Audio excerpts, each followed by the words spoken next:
Bom dia a todos, que a graça e a paz do Senhor Jesus esteja com todos. Espero que todos aqueles que estão agora recebendo esta transmissão estejam gozando de saúde e de paz. Nós vamos começar esse momento, enquanto os irmãos entram, cantando um hino 144, o hino Segurança e Alegria.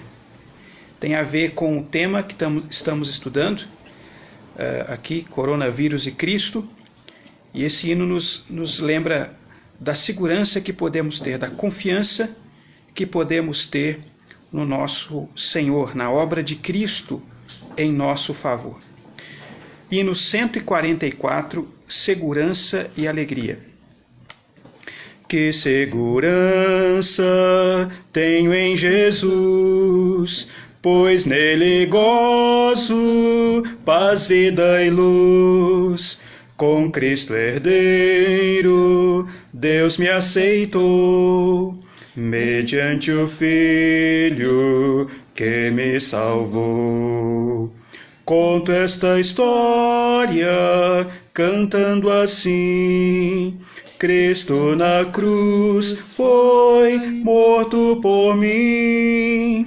Conto esta história cantando assim: Cristo na cruz foi morto por mim. Inteiramente me submeti, plena alegria nele senti. Anjos descendo, trazem dos céus provas da graça que vem de Deus.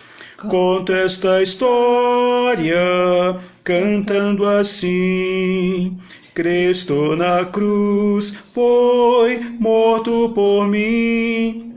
Conto esta história cantando assim: Cristo na cruz foi morto por mim. Firmado em Cristo, no seu amor, estou contente em meu Salvador. Esperançoso hei de viver por Jesus Cristo, por seu poder.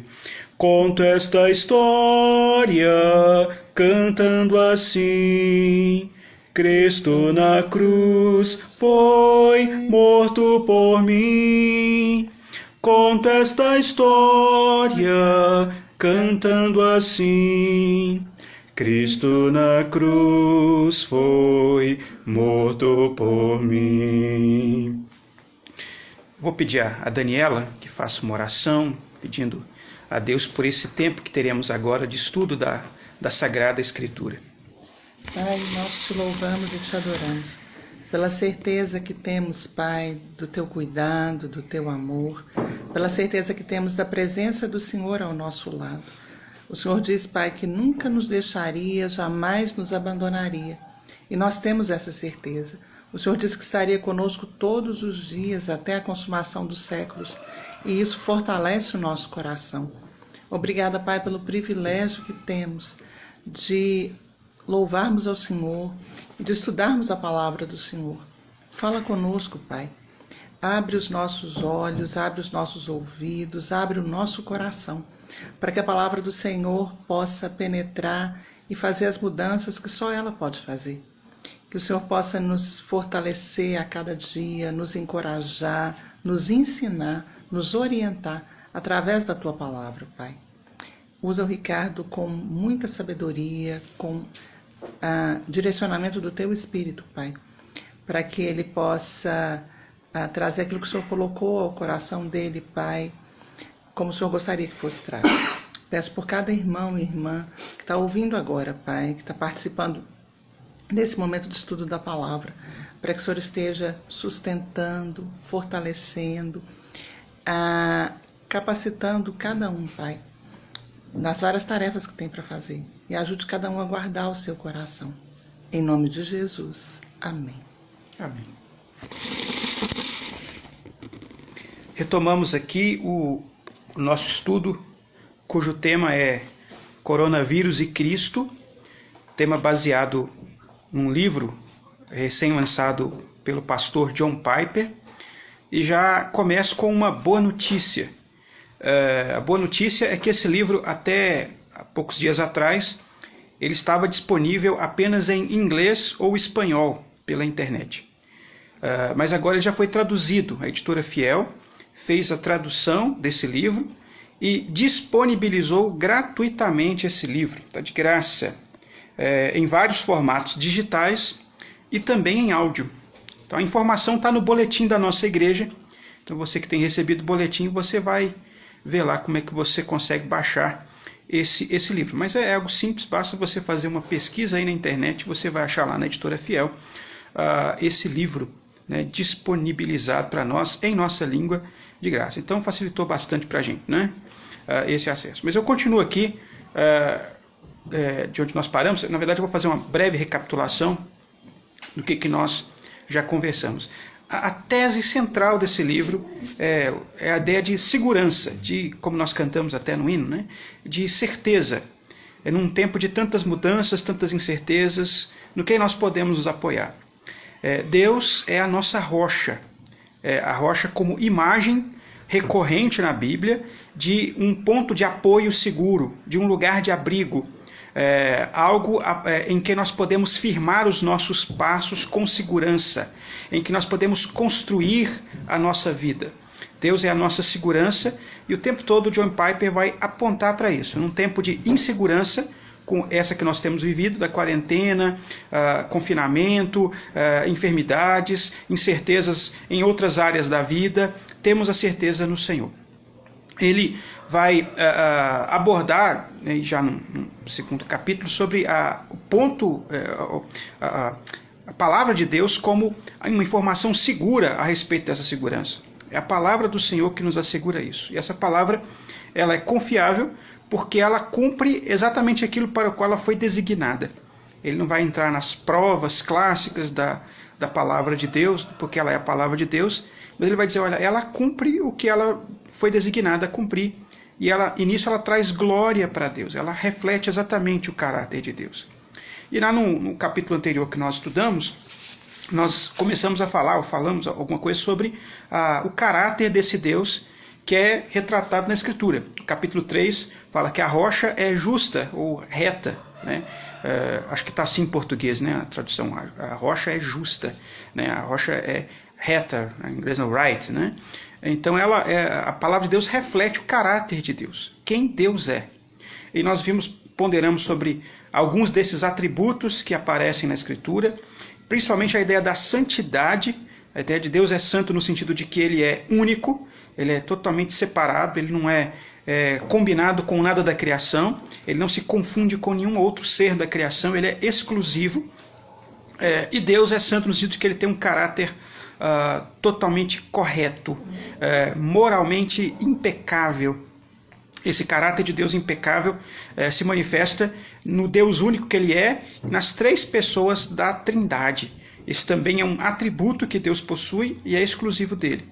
Deus é um só, e é Pai, Filho e Espírito Santo, e essa comunhão dentro da Trindade, dentro da divindade, é uma comunhão perfeita que reflete um atributo também de Deus, que é o do seu amor. Deus, ele ama eternamente. Deus não passa a amar a partir da obra da criação. Deus já é amor, ele já possui esse atributo desde a eternidade, porque ele sempre foi Pai, Filho e Espírito Santo. Então há uma dimensão em que nós podemos ter a certeza do amor de Deus, porque esse amor não está firmado num sentimento momentâneo, numa disposição de momento, num afeto passageiro. Não, o amor de Deus é eterno. Isso é provado no relacionamento interno da Trindade.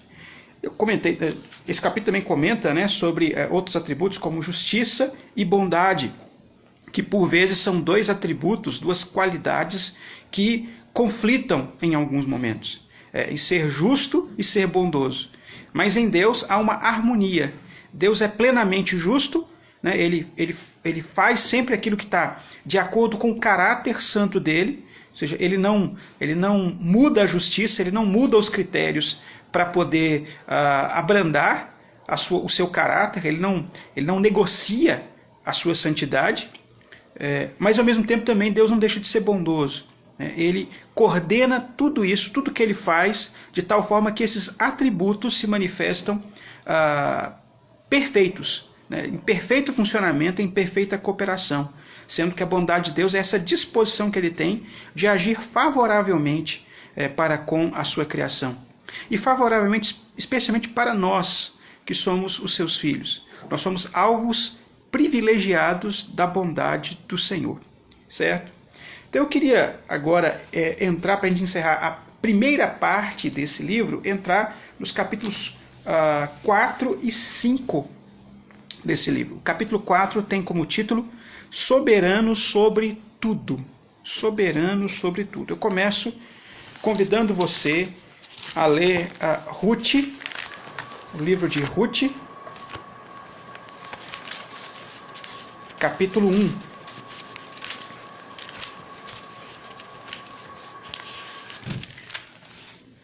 Ruth, capítulo 1,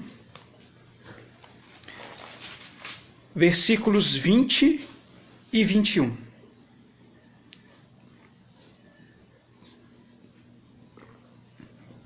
Livro de Ruth, capítulo 1, versículos 20 e 21. Porém, ela lhes dizia: não me chameis Noemi, chamai-me Mara, porque grande amargura me tem dado o Todo-Poderoso. Ditosa eu parti, porém o Senhor me fez voltar pobre. Por que, pois, me chamareis Noemi, visto que o Senhor se manifestou contra mim e o Todo-Poderoso me tem afligido? Então, Piper começa com esse texto para dar um exemplo bíblico de alguém que provou um aspecto da chamada soberania de Deus. A ideia da soberania de Deus, na verdade, já vem sido trabalhada pelo John Piper nesse livro desde o começo.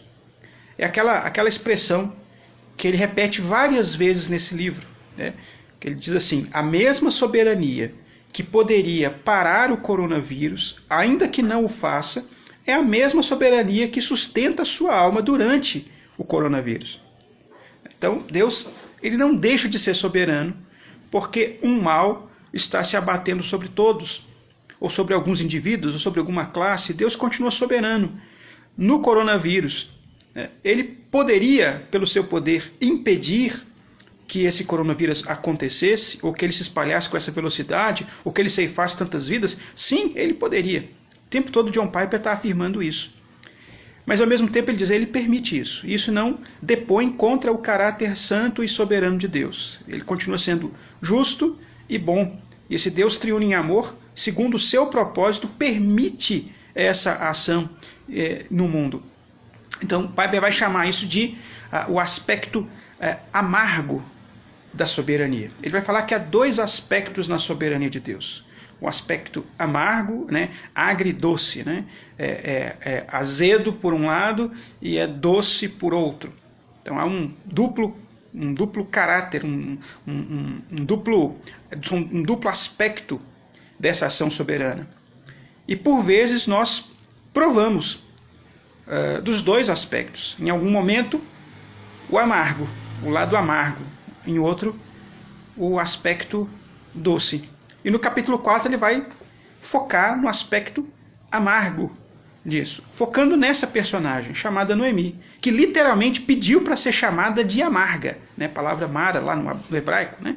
Porque ela saiu da sua cidade casada, com 2 filhos jovens, vai para uma terra estrangeira, fugindo de um cenário de fome, né? Se você for ler a história de Ruth, você deve se lembrar que a história desse livro bíblico se passa no período dos juízes.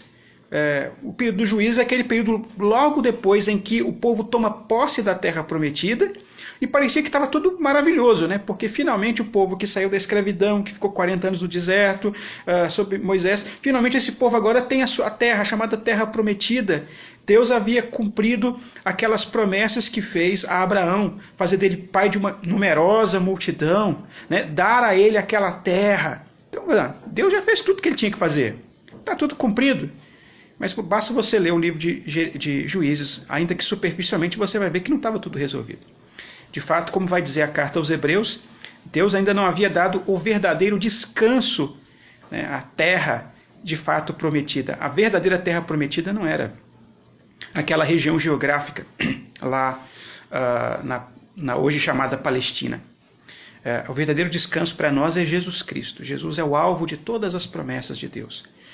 E aquele povo, deixando de confiar no Senhor, passa então a adorar outros deuses, a ter outros ídolos, enfim, e começam a sentir as restrições, as punições previstas por Moisés em caso o povo reagisse assim.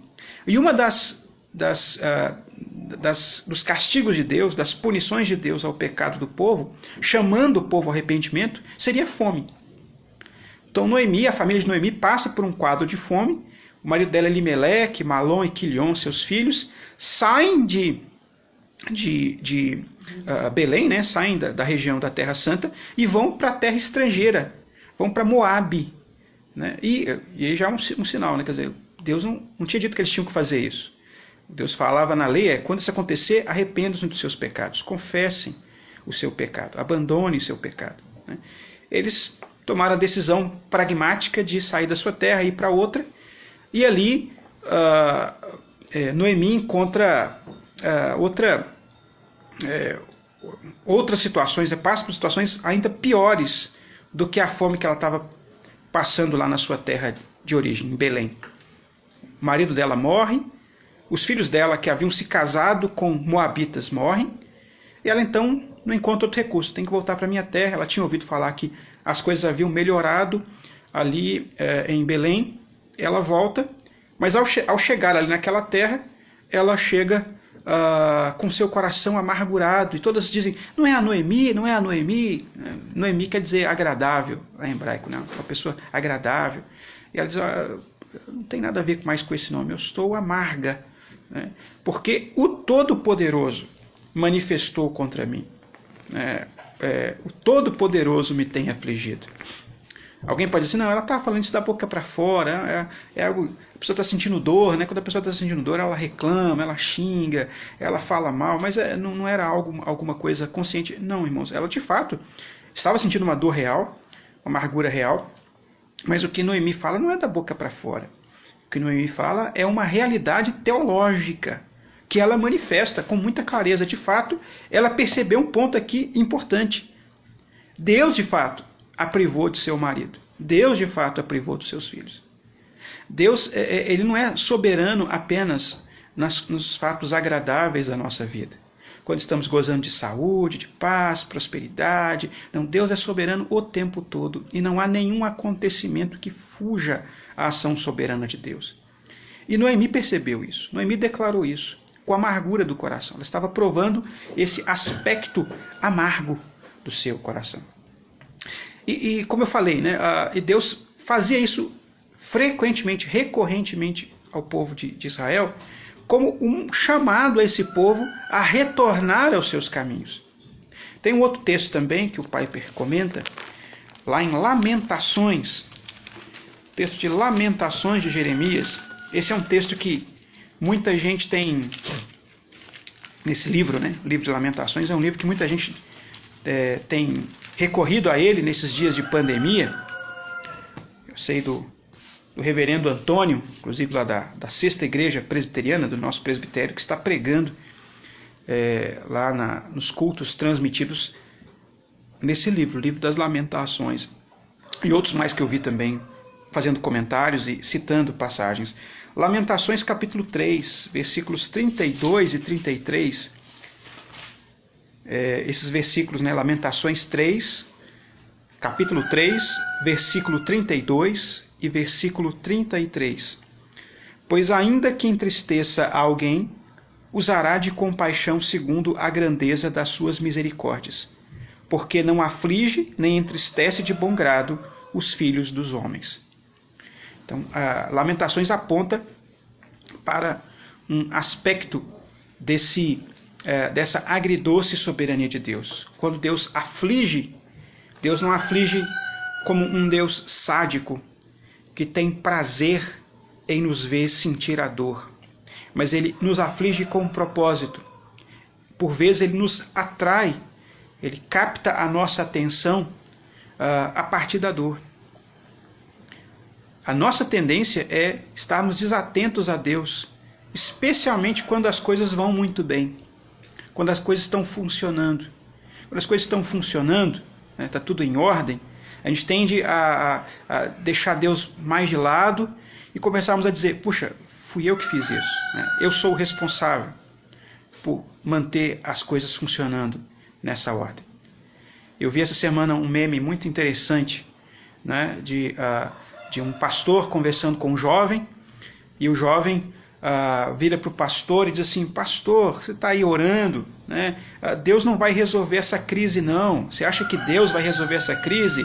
Quem vai resolver essa crise é a ciência, são os doutores, são os cientistas que vão descobrir a cura para essa doença. Então o senhor está orando aí à toa, e o pastor fica ali meio sem graça e tal. Aí de repente vem um quadro, logo em seguida, um cientista no laboratório com as mãos assim cruzadas, assim, Deus, por favor, me ajude a achar a cura desse negócio. Me ajude a achar a cura dessa doença. Então, enquanto alguns estão dizendo, não, isso aí vai se resolver através da ciência, não é Deus. Deus está envolvido em todas as áreas e quando Ele nos fere, Ele nos faz no sentido de atrair-nos de volta para Ele. Então, não veja a dor desse momento como uma mera punição de Deus, mas como também uma manifestação da sua bondade para conosco, nos chamando a Ele. Há uma imagem que o John Piper constrói nesse texto, na verdade ele só cita rapidamente, mas que é bastante significativa. Ele fala assim, que Deus ele não faz uma apresentação solo, ele faz uma apresentação como que numa sinfonia. Se você vai assistir uma sinfonia, você vai perceber que há vários instrumentos, dezenas de instrumentos diferentes ali. Você tem instrumentos de corda, instrumentos de percussão, instrumentos de sopro.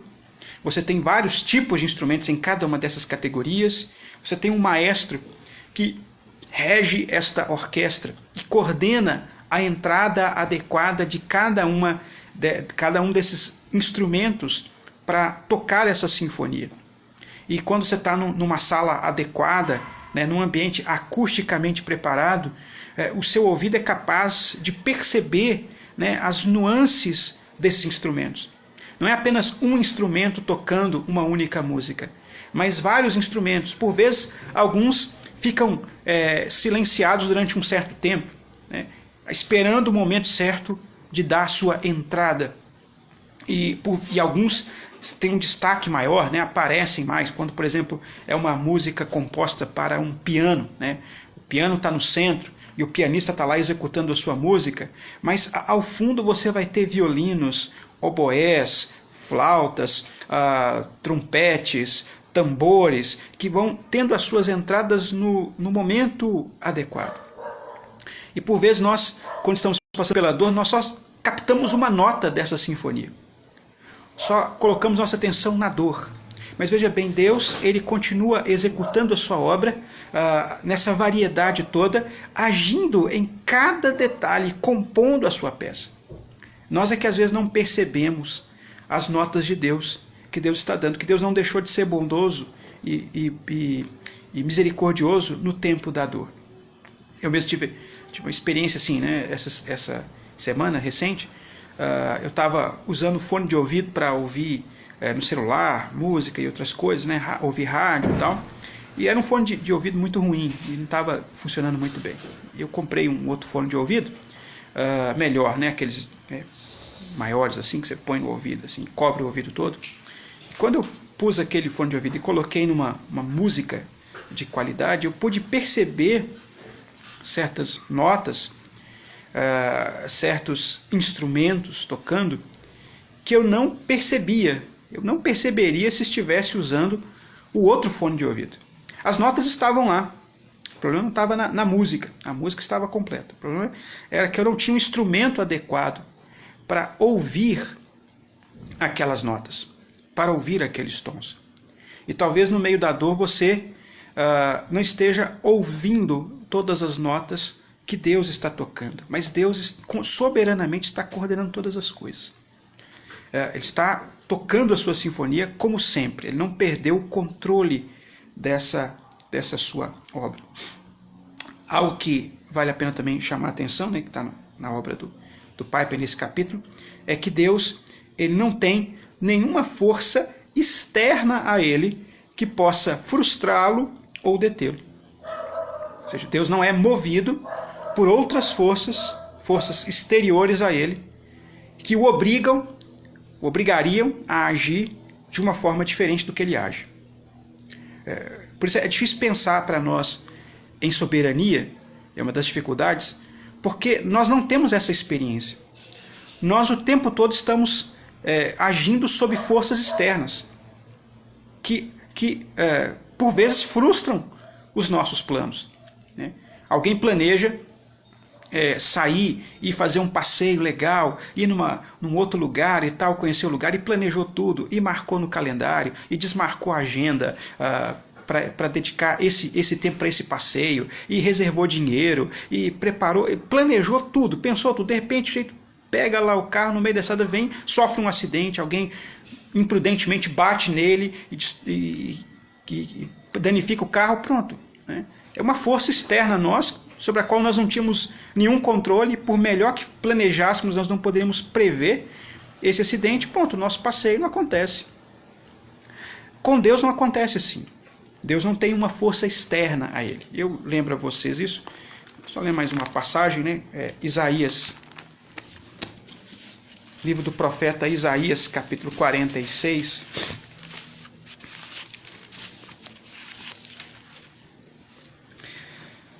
Versículos 9 e 10. Lembrai-vos das coisas passadas da antiguidade, que eu sou Deus e não há outro. Eu sou Deus e não há outro semelhante a mim, que desde o princípio anuncio o que há de acontecer, e desde a antiguidade as coisas que ainda não sucederam, que digo, o meu conselho permanecerá de pé, farei toda a minha vontade. Farei toda a minha vontade. Essa é a ênfase que o John Piper capta nesse ponto do livro. Deus não faz uma parte da vontade dele.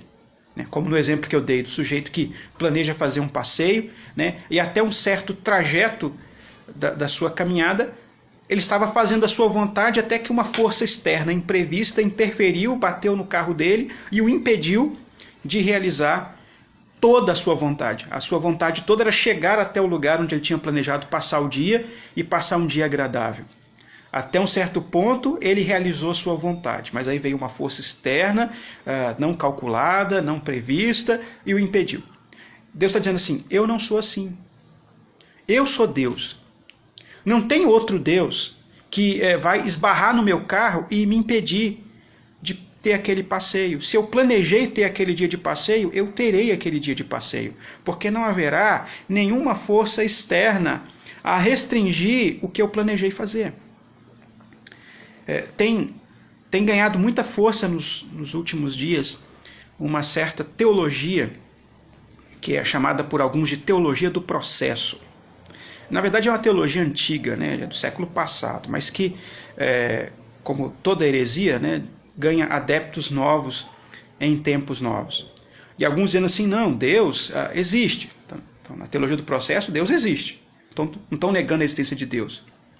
Não é no ateísmo. Deus existe. Mas Deus, ele na verdade, ele é parte do processo. É por isso que chama teologia do processo. Ou seja, todo o universo, tudo que acontece é um grande processo. É uma série de eventos que estão acontecendo. Uma cadeia muito complexa de eventos, de interferências, de interações. E Deus, ele não é um ser acima desse processo. que coordena, ele é parte do processo. Ele está junto. Como ele é parte do processo, Deus, então, ele não tem controle das coisas. Ele tem uma certa ação, ele tem uma ação em todas as coisas, mas não é uma ação soberana, porque ele não pode interferir no processo de tal forma a determinar o resultado. Deus não tem o controle do resultado. Nessa teologia do processo. Que é uma heresia, tá, irmãos? Eu estou só explicando aqui. Não é o que eu estou defendendo, não. Estou só explicando para você, porque pode ser que alguém chegue com essa mensagem falsa para você aí. Né? Então, nessa teologia, Deus ele é isento de ser acusado de fazer alguma coisa ruim, mal, porque Deus não sabe o resultado. Ele pode, no máximo, né, prever com a sua sabedoria, né, prever certos acontecimentos, mas Deus não determina. Deus não tem o controle absoluto de tal forma que certas escolhas, certas interações podem acontecer e acontecem dentro dessa teologia falsa, independente da determinação de Deus e, portanto, fora do seu controle. Então, resumindo aí, na teologia do processo, Deus não sabe o futuro. Ele não sabia, provavelmente, que ia ter essa crise do coronavírus. Eu não sabia, né, até o início do ano. Eu não sabia que eu ia estar vivendo em uma quarentena. Você sabia? Claro que você não sabia. Nenhum de nós aqui sabíamos que estaríamos, dizendo assim, lá em março, abril, nós não teríamos culto. Nós estaríamos aqui transmitindo estudos bíblicos e tal, através da internet. Nenhum de nós sabia. Só que na teologia do processo, Deus também não sabia. Ele disse, gente, aconteceu isso aí. Deus pode, no máximo, dar uma amenizada em algumas coisas, mas ele não... Ele, de fato, ele como parte do processo, ele não sabe. É claro, é uma teologia espúria, né? E tem que negar abertamente passagens como essa. Então, toda heresia, em algum ponto, mesmo tentando usar alguma ideia bíblica, alguma imagem não de Deus como bonzinho, o Deus como um Deus que é amor, né? A teologia do processo não nega isso. Né? Deus como aquele que ama, mas vai subtrair de Deus, vai roubar de Deus algo que é fundamental, que é a sua soberania. E qual que é o problema disso? Né? Porque os defensores dessa teologia e de outras semelhantes vão defender essa teologia para tentar justificar Deus. Assim, então, se a gente coloca que Deus leva a sério o que está dizendo aqui Isaías, né? Então nós vamos ter que dizer que Deus ele faz coisas más, porque ele permite, né? Ele determina, inclusive, que haja enfermidades, que haja calamidades. Se a gente concordar com Noemi, dizer, mas Noemi perdeu o marido, perdeu 2 filhos, nós vamos colocar isso na conta de Deus. Então a teologia do processo vai dizer, não, vamos salvar Deus, não vamos queimar a imagem de Deus.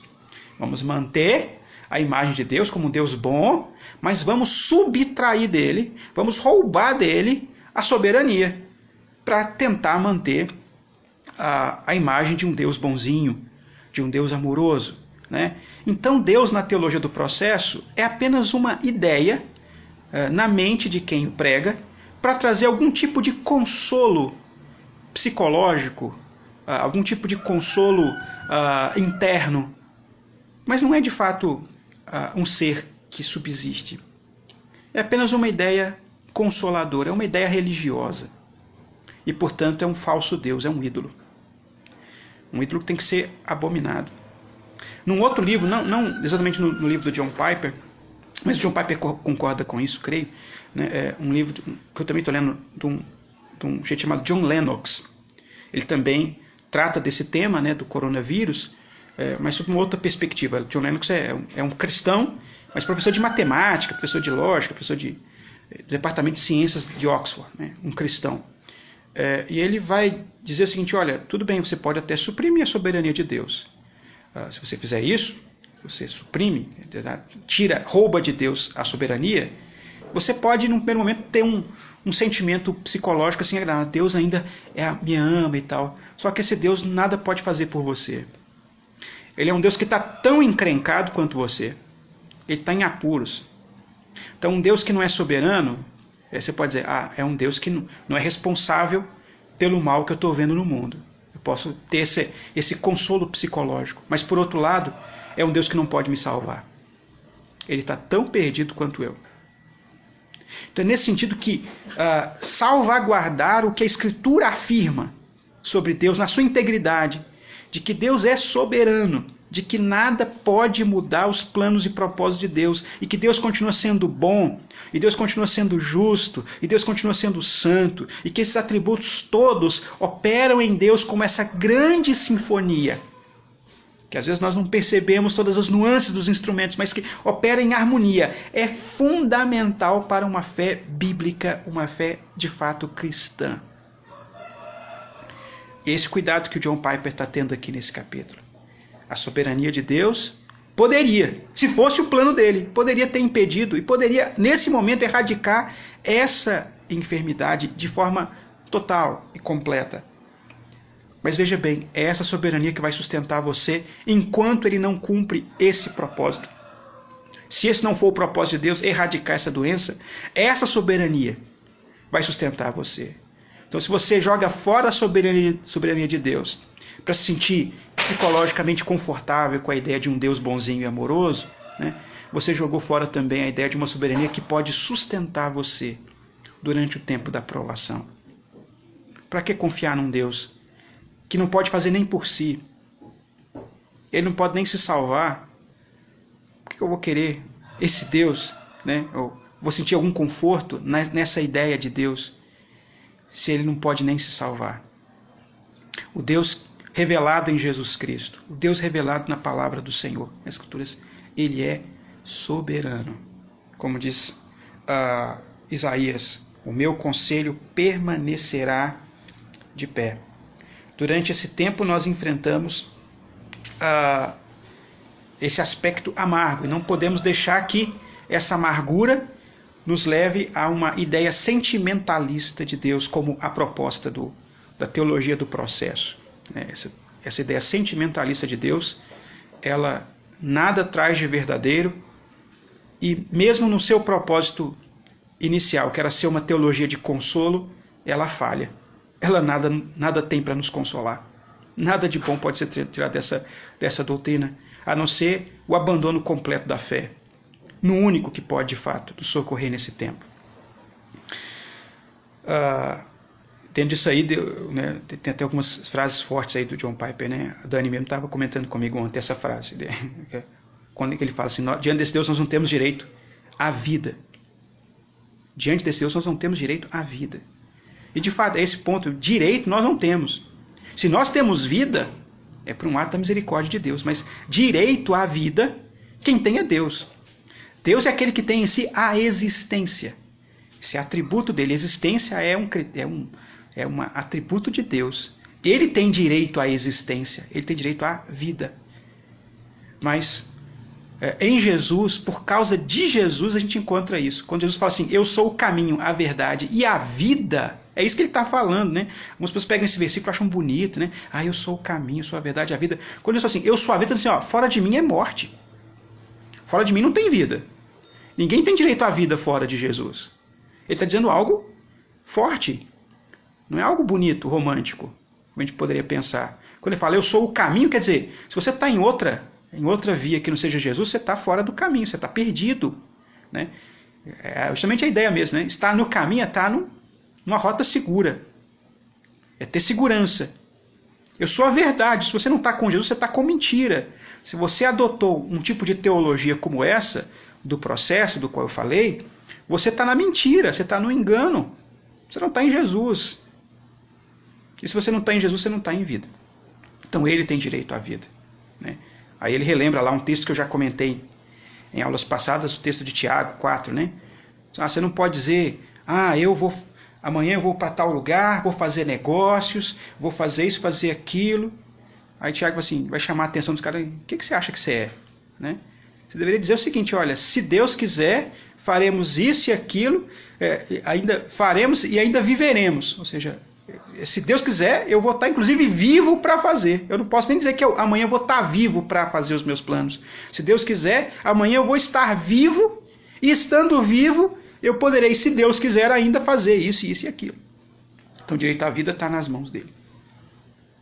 E aí no capítulo 5, então capítulo 4 ele vai focar, né, que é importante não jogar fora a soberania de Deus, ainda que ela naquele momento nos pareça amarga, porque só essa soberania garante para nós a segurança, a vida.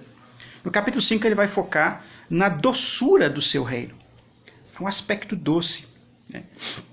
Ele repete lá aquela frase, né, que eu já falei aqui, a mesma soberania que poderia parar o coronavírus, ainda que não o faça, é a mesma soberania que sustenta a sua alma durante ele, né, durante o coronavírus.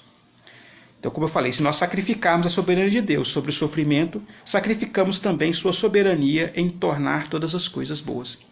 Então, um Deus que não pode ser soberano sobre tudo, ele é um Deus destronado, é a expressão que ele fala. Ele cita aqui uma outra passagem de Isaías, que é Isaías 40, Isaías capítulo 40, versículos 9 e 10. 9 a 11. Isaías capítulo 40, versículos 9 a 11. Tu, ó Sião, que anuncias boas novas, sobe a um monte alto. Tu que anuncias boas novas a Jerusalém, ergue a tua voz fortemente. Levanta, não temas, e dize às cidades de Judá: eis aí está o vosso Deus.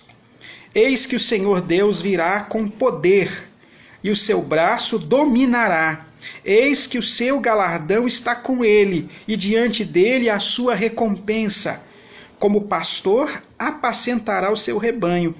Entre os seus braços recolherá os cordeirinhos, e os levará no seio. As que amamentam ele guiará mansamente. Então aqui ele está falando do Evangelho. Boas novas estão sendo pregadas. Eu já me referi aqui também na primeira aula. Tem um outro livro do John Piper, que é um dos melhores livros que eu já li, fala assim, que chama-se esse livro, né? Deus é o Evangelho. E nesse livro ele cita muito essa passagem aqui de Isaías capítulo 40. Esse capítulo 5 aqui basicamente é quase que um resumo de muito do que ele diz lá naquele outro livro sobre essa passagem. E aqui em que ele vai mostrar, olha aqui, olha como é bom saber que Deus é soberano. Porque se Deus não é soberano, a mensagem do Evangelho não faz sentido. Ou seja, a mensagem do Evangelho seria uma promessa que iria falhar. Se Deus não for soberano, ele não pode fazer o que ele está dizendo que vai fazer aqui, que ele vai chegar com seu poder, ele vai pegar os seus cordeirinhos, vai tomá-los nos seus braços e vai guardá-los para sempre. Sem a soberania de Deus, não faz sentido, né? Passagens como a que Jesus fala, né? Refere-se a si mesmo como o bom pastor que dá a sua vida pelas ovelhas. Sem a soberania de Deus, né? Sem esse aspecto de que Deus governa tudo e cumpre o seu propósito, nós não poderemos confiar na imagem que Jesus construiu dele mesmo, como sendo aquele bom pastor que deixa as 99 ovelhas e vai atrás daquela que se perdeu, e quando ele a encontra, ele a toma nos seus braços, cheio de alegria, convida os outros a participarem da alegria deles de ter resgatado aquela ovelha.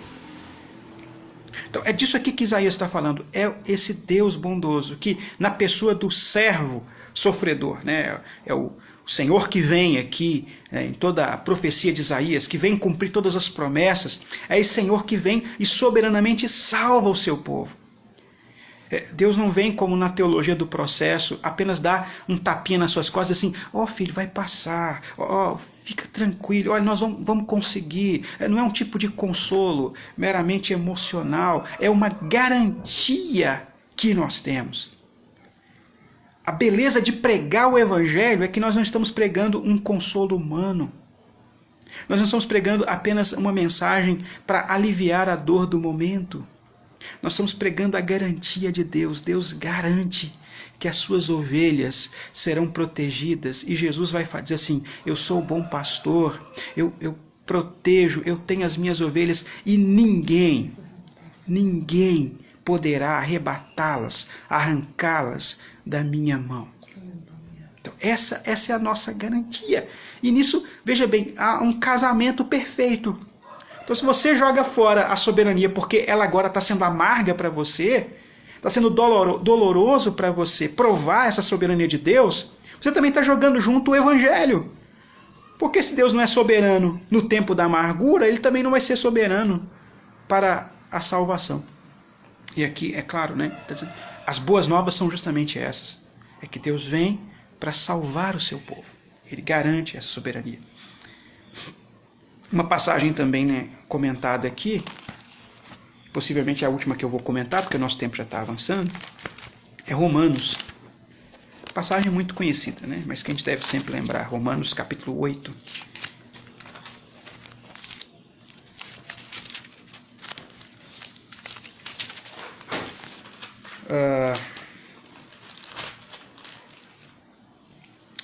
Vou ler a partir do versículo 31, ele dá um texto menorzinho, mas eu vou ler do 31 ao 39.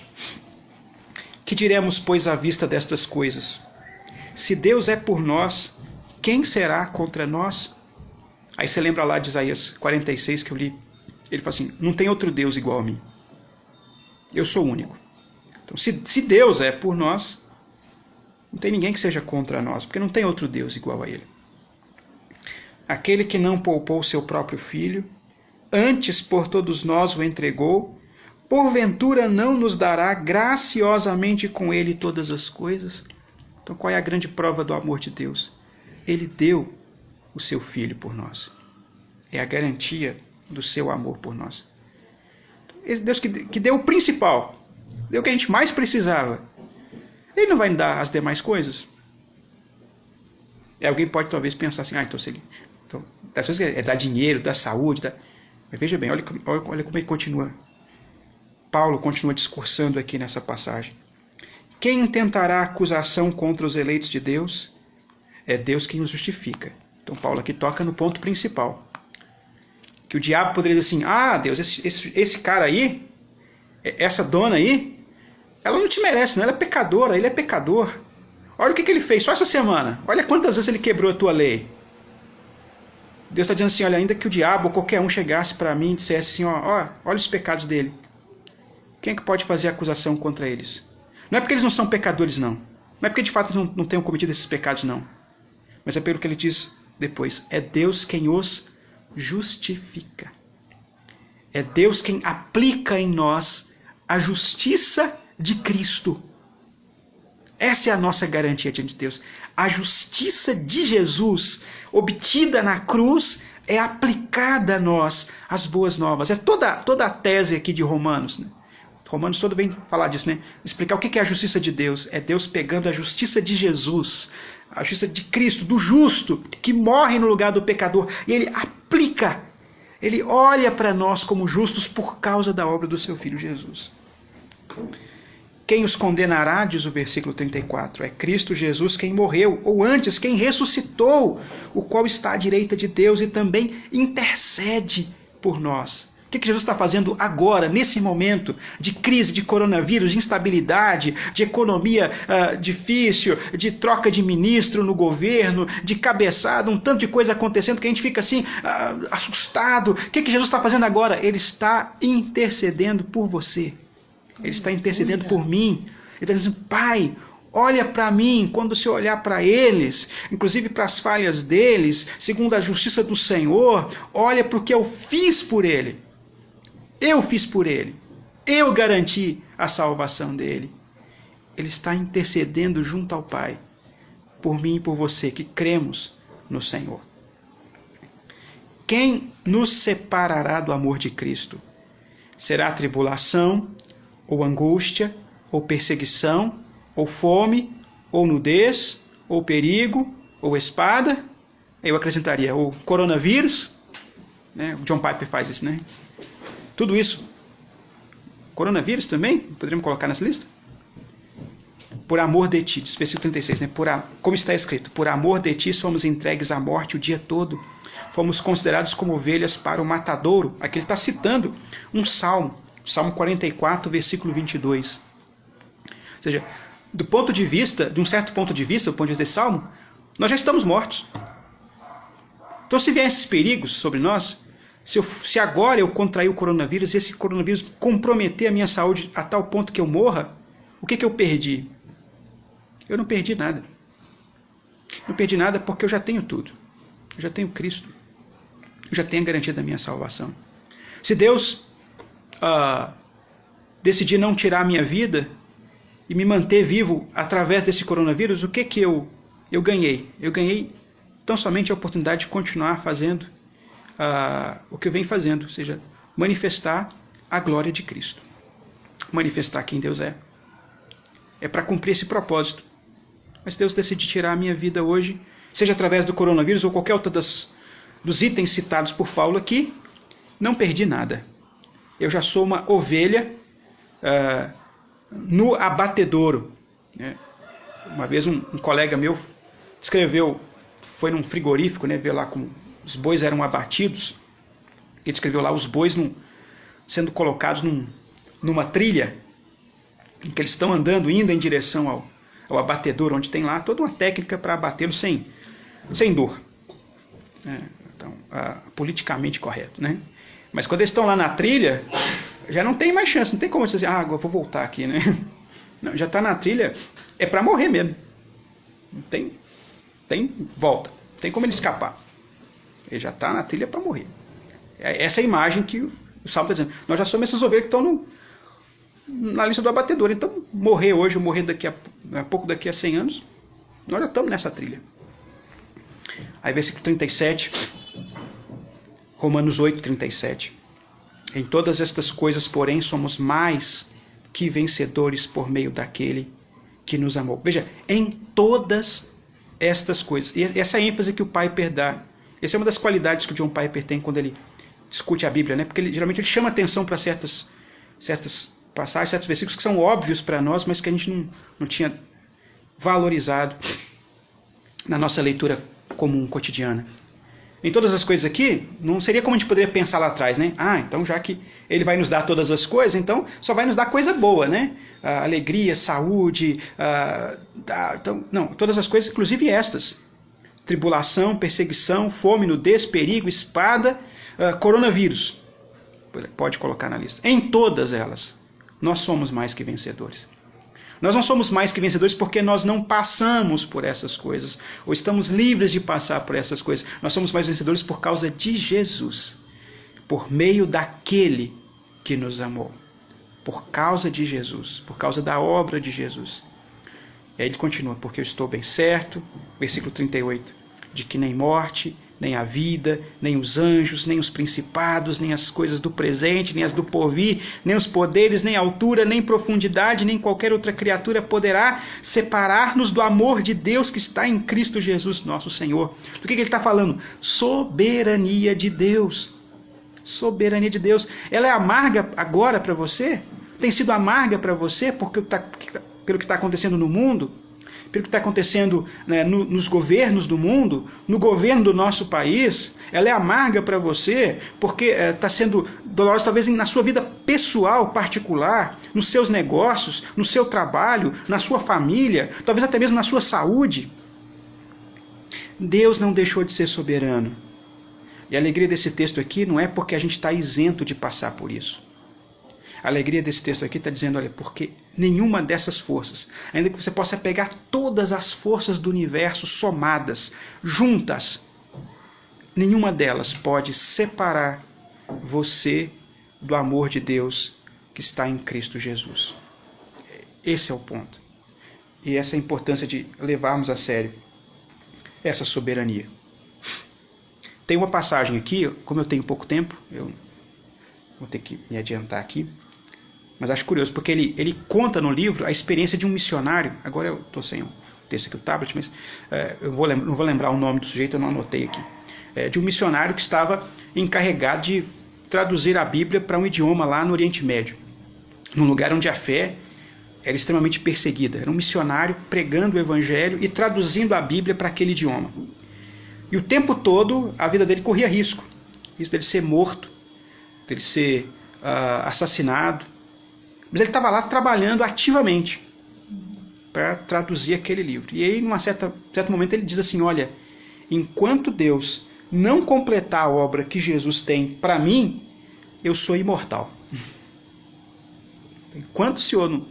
Pode vir o jihad inteiro, né, o exército islâmico inteiro lá contra mim, os terroristas mais sofisticados, homem-bomba, veneno, granada, o que você imaginar, bomba atômica. Pode jogar uma bomba atômica aqui, mas enquanto eu não cumprir o propósito de Jesus, eu não vou morrer, eu sou imortal. O dia que eu morrer é porque eu já cumpri. Cumpri o propósito. Está cumprido. Não tinha mais o que fazer. Outro vai continuar. E assim tem sido a história da igreja até aqui. A igreja passou por calamidades antes do que essa, piores do que essa, em sua história. E a mensagem do Evangelho continua chegando.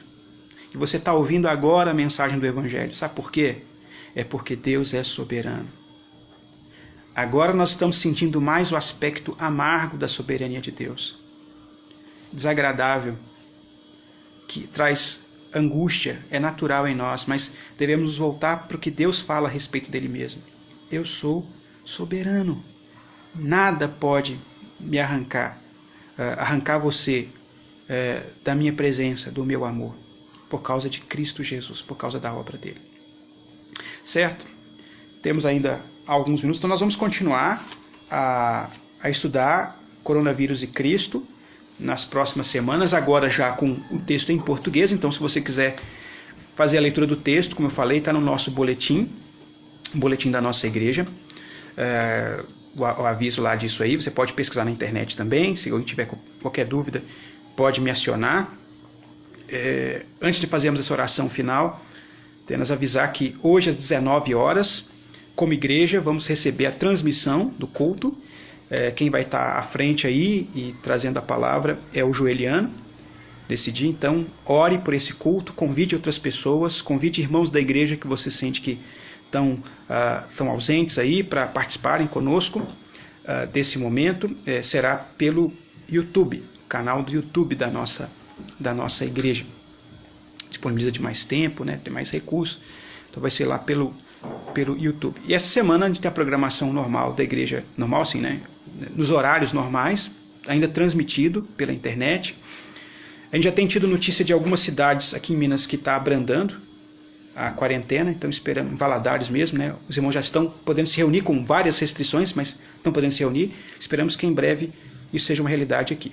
Aí lembro também que no próximo sábado, é o primeiro sábado do mês, e a Federação de Homens tem convocado a todos a participarmos, os homens, né, a participarem de uma reunião de oração que é chamada Oração na Madrugada. Assim como foi feito no início do mês passado, desse mês ainda, né, no primeiro sábado, eu convido você a participar com a gente. Eu vou fazer uma transmissão nesse horário de 5 às 6 horas da manhã, no próximo sábado, em oração. Se você tiver dificuldade, não tem problema, você pode orar na sua casa, fazer o seu devocional normal, mas se você puder acionar, se for fácil para você acionar, abra nesse Instagram, aqui no canal do Instagram aqui da igreja, que eu vou estar transmitindo um momento devocional e estaremos orando juntos aí, tá certo? Então vamos encerrar com uma oração? Pai, obrigado pelo tempo que o Senhor nos permitiu ter aqui, ó Deus, oro por cada irmão, agradecendo porque o Deus soberano que guarda a minha vida aqui é o Deus que também está guardando cada um dos seus filhos. Ó Deus, que nós possamos nos fortalecer, Deus, naquilo que a Tua palavra revela do Senhor. Que o Senhor Deus revele esse Deus soberano, santo, poderoso, bondoso, em Jesus Cristo, nosso intercessor. Que essas boas novas possam alimentar o coração de cada um dos Teus filhos e nos encorajar a anunciar o Senhor em todos os cantos da terra. Assim eu oro, agradeço no nome de Jesus. Amém. Amém. Que Deus abençoe. Ainda só aproveitando esses últimos segundos, lembrar não, né? Como já falei, nós vamos continuar no domingo que vem estudando sobre coronavírus e Cristo e entrando na segunda parte do livro. Se você baixar o livro aí, você vai ver que é dividido em duas partes, né? E a segunda parte são orientações assim, mais práticas, digamos assim, como é que nós podemos agir nesse momento de coronavírus. Quais são os princípios que devem nos guiar nesse tempo de coronavírus aí, certo? O Serginho colocou aqui da capacidade do templo. Eu acho que tem relação aí com a pergunta, a questão aí tem relação com que a liberação lá em Valadares, né, acredito eu, né? Parece que é 1/3 só da capacidade do templo que pode ser usado na reunião. Alguma coisa assim. E tem que usar máscara. Os mais velhos ainda estão são aconselhados a não ir no culto ainda, né? Enfim, aí já tem só 27 segundos, né? Mas acho que essa era a dúvida, se eu entendi. Em Valadares e outros lugares também voltam as reuniões, já estão acontecendo hoje, mas com limitações. Provavelmente é o que vai acontecer conosco, talvez, se Deus quiser, já na próxima semana, mas ainda não tem nenhuma fala do governo em relação a isso não, tá?